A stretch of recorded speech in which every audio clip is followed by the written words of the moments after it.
The school committee approves of a bus acquisition contract while the city council takes no action. Ground breaks on the Logan Express garage expansion project and a look into the toy soldiers that adorn the city during the holiday season, how they came to be and what they mean to the community. I'm Brendan Fitzpatrick and this is The Frame, Framingham News in Focus.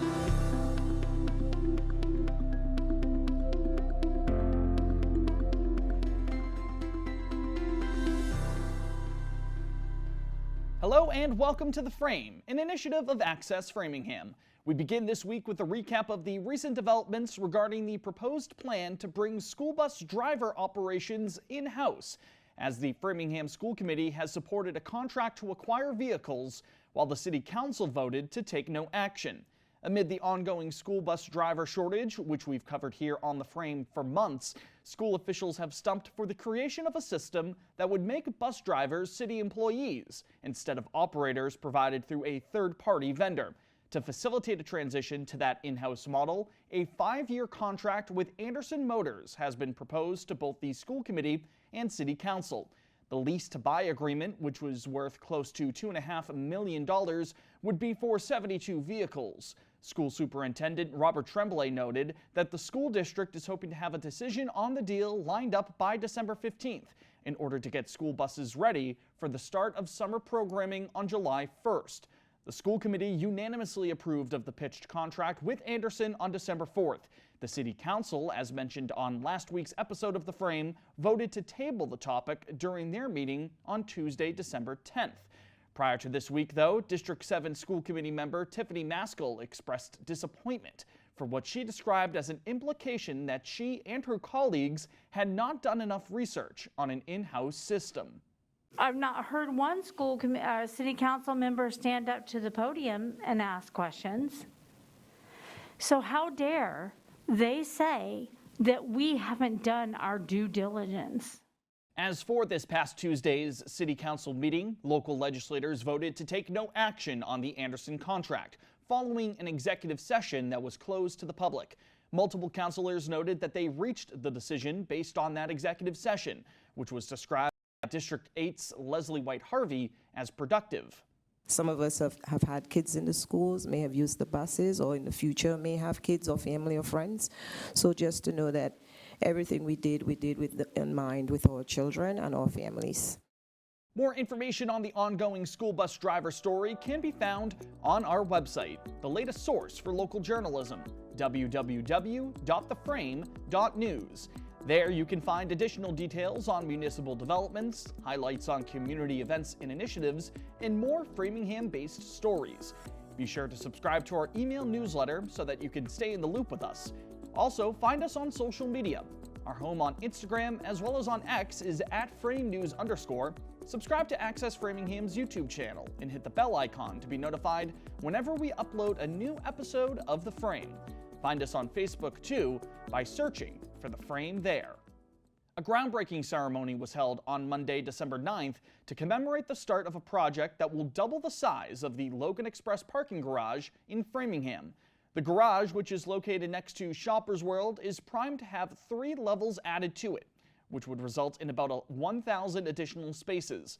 With the renovation project, the Massachusetts Port Authority anticipates service frequency from the city to Logan International Airport in Boston to rise up from every 30 minutes to every 20. While the work is carried out, passengers will still be able to take advantage of the Logan Express, which drops commuters off at all of Logan's terminals. Though starting on January 6th, they'll have to go to a temporary spot for the service, Garage F of the Natick Mall. Massport has noted that the scope of work will include spaces for electric vehicle charging as well as solar panels. Construction is estimated to finish by the end of 2025, according to city officials. An important note from the Department of Public Works now, as Sunday, December 15th marks the last day for Framingham residents to drop off yard waste at the DPW's Dudley Road facility this season. Brush, leaves, grass, and plant waste can be dropped off at the site, so anyone who missed their curbside leaf collection deadline is encouraged to get those bags returned this weekend. The facility will be open from 8 a.m. to 3 p.m. on Friday and Saturday, and from 11 to 3 on Sunday. Elsewhere on the municipal alert front, Applications are now open for the 5th Annual Senior Heroes Awards. The Framingham Council on Aging is accepting nominations for 4 residents of the city aged 60 and above who have provided meaningful contributions to local culture and arts, social development, public service, and public health. The nomination form on the city's website, framinghamma.gov, is now open.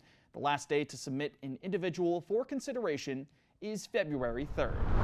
Framingham kicked off the holiday season right this past Friday, December 6th, as residents gathered in front of the Memorial Building for the 33rd annual tree lighting ceremony. Guests were treated to complimentary food, drinks, and activities during the holiday block party along Union Ave that evening.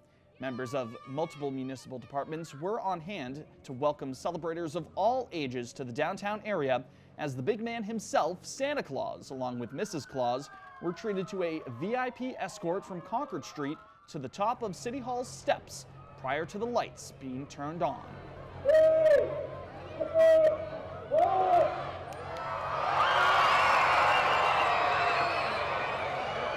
As for that tree, it's a 55-foot-tall Norway spruce donated by Lake Road resident David Conies this year.